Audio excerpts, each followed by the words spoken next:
Now you can see F21 in picture A.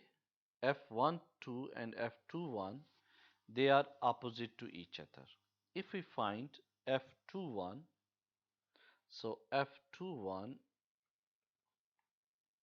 is equal to K Q1 Q2 divided with R square. Similarly, F12 will be equal to K Q1 Q2 divided with the same distance square. So as a matter of fact, these two forces are equal and opposite to each other. So now you may ask that if these two forces cancel each other because they are equal and opposite. So the answer to this is of course a logical, that no, they cannot cancel. It's obvious because if they cancel each other, there is no Coulomb force. And if there's no Coulomb force, there is no need to make a mathematical equation for that. But of course, these forces are experienced. So although the forces are equal, although they are opposite to each other, but they won't cancel each other. The reason for not cancelling each other is that these two forces are not acting on a single object. Two forces, equal and opposite, can cancel each other if they act on the same object.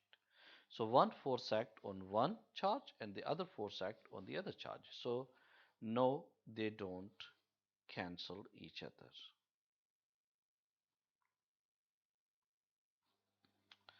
So Coulomb law is used whenever there are charges present and they exert a force of attraction or repulsion on each other. One thing is important also, that this force is also called as inverse square law. So force follows inverse square law, means 1 over r square. Inverse square law means if the distance is doubled, the force will become 1/4. So inverse square law, F multiplied with F is proportional to 1 over r square, are inversely proportional to square of the distance between them. If we draw a graph between F and R, so here on the vertical axis, Coulomb force, and on the horizontal axis, the distance between the charged particles. So our graph will be like this because this is 1 over r square relationship between F and R, and it means when you double the distance, force will become 1/4. So whenever this is asked what is an inverse square law, then simply you can answer if the distance between two objects is doubled, the force will become 1/4. For example, here at a distance of 1 meter, the force is 8. And if we double the distance, mean 2 meter, so at 2 meter, the force is 2. And 1/4 of 8 is 2. It means it follows the inverse square law. So inverse square law, when distance is doubled, force become 1/4. So Coulomb force follows the inverse square law. This is Coulomb's law. You are asked to answer few changes on the force. So how much the force will be? At the moment the force is this. When Q1, Q2 and R all are doubled. So when all are doubled, K still the same, charges are doubled and the distance is also doubled. So this will become 4 times K Q1 Q2 over 4r square. So 4 is cancelled. It's still the same force. So nothing is changed. Similarly, Q1 is made 4 times and Q2 is 8 times and R is quadrupled. Quadrupled means 4 times. So this also cancels everything. You may check. I leave it for you. The force is still the same. All are made tripled. So it's similar to the first part. Again you will get the same value. And Q2 is quadrupled, mean 4 times, and distance is doubled. Again 4 and 4 will be cancelled. Okay, let's see this question. We can see a uniform electric field between two oppositely charged plates. So we can represent an electric field from positive towards the negative.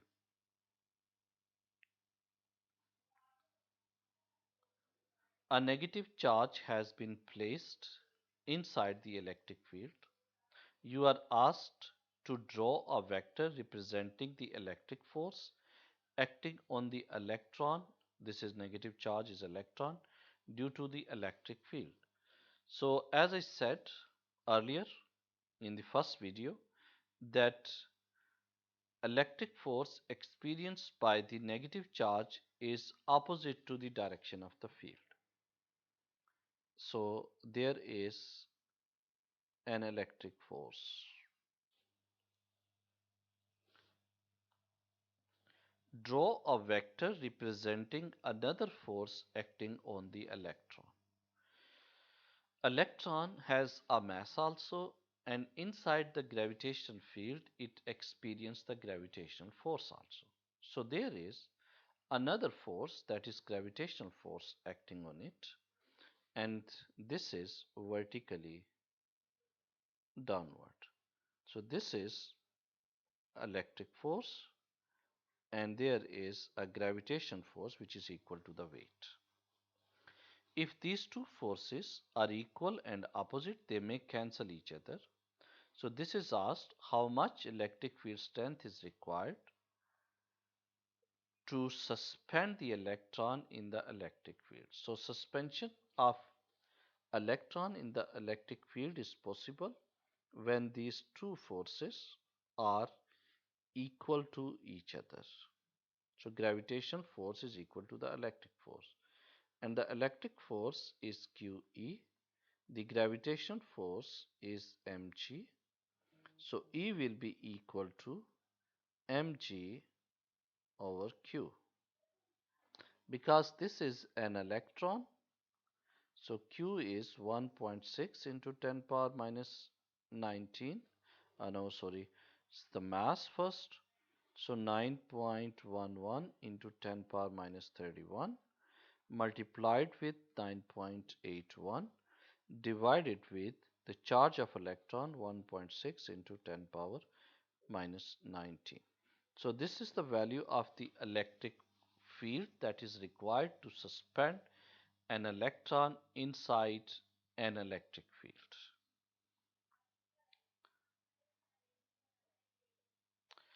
We can find value of the electric force acting on a charged object without using a Coulomb's law with the help of an experiment. So you can see an experiment, um, two charges, two objects which has been charged. So they are placed close to each other. One charge has been loaded to make it heavy such that it won't move from its place. The other charge is free to move. So when the two charges are brought close to each other, they apply a force of electrostatic repulsion. So now the unloaded, for example, A experience these kind of forces. So from the free body force diagram, we can represent that A experience at the moment three kind of forces: tension in the string, Coulomb force from the other charge, and the weight. So what we can do is we can make components for the tension. So this angle is theta. So T cosine theta and T sine theta. Because due to this force, the unloaded charge object A comes in rest. So this is an equilibrium. So we can say sum of horizontal force is equal to 0. It means T sine theta is equal to Coulomb force and T cosine theta is equal to mg. Now we are interested to find the Coulomb force, and now we divide these two equations together. So the best thing we can do with these two simultaneous equations is divide them together. So we'll get rid of t. So now T sine theta. Okay, so T sine theta divided by T cosine theta is equal to Fc over mg. T is cancelled. Sine theta divided by cosine theta is tan theta, and Fc over mg. That means the Coulomb force is equal to mg tan theta. And from the picture, you can see if L is the length of the string and D is the distance moved by the unloaded charge object A is D, then we can find tan theta as D divided by L.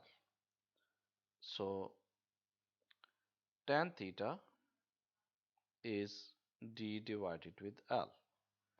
It means Fc is equal to mg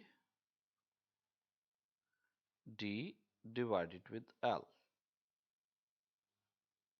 So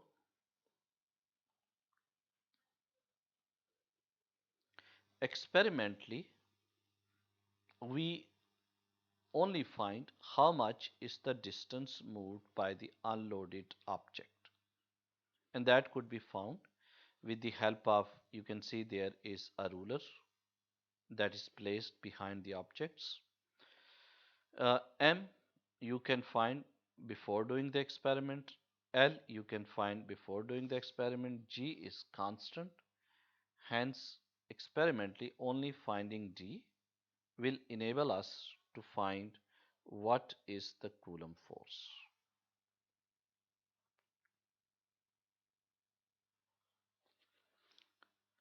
So Coulomb force is mgd divided by L. So this is how we can find the Coulomb force experimentally. So we studied what is electric field, what is electric force, and how can we describe the Coulomb force being electric force between two charges, um, and how can we find the Coulomb force with the help of experiment. Let's do an example with the application. So this is an hydrogen atom. Electron moves around the nucleus, which is proton. There is a centripetal force which is due to the electrostatic force. So we can say here the Coulomb force is the centripetal force. So Fc is the centripetal force, Fe is the electrostatic force. And we know that the centripetal force is mv square over r. and the electric force is K Q1 Q2 divided with R square. 1 R is cancelled.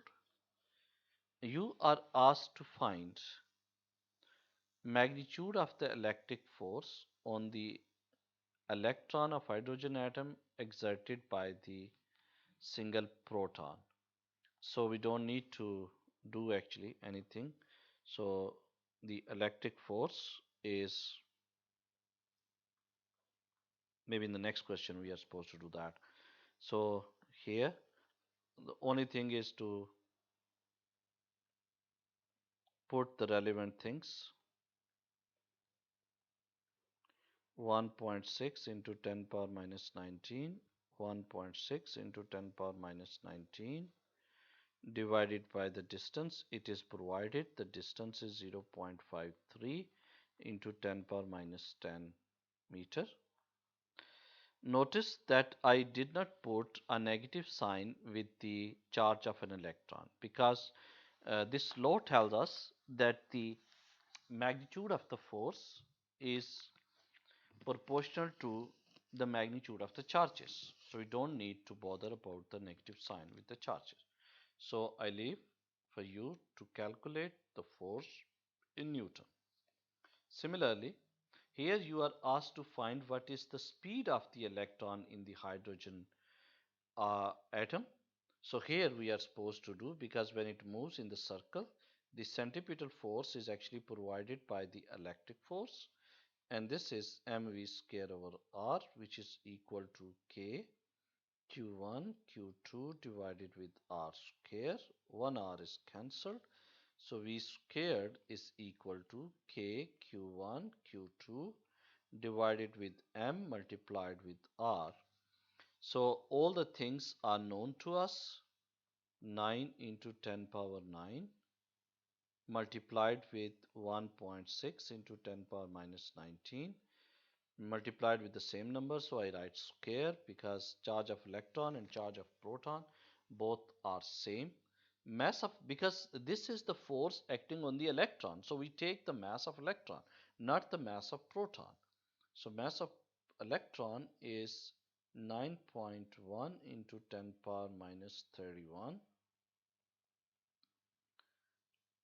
into the distance, which is 0.53 into 10 power minus 10. And then after finding this, you can make square root.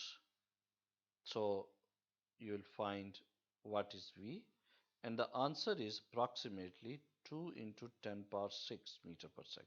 So you can see that electrons move in the orbits very, very fast.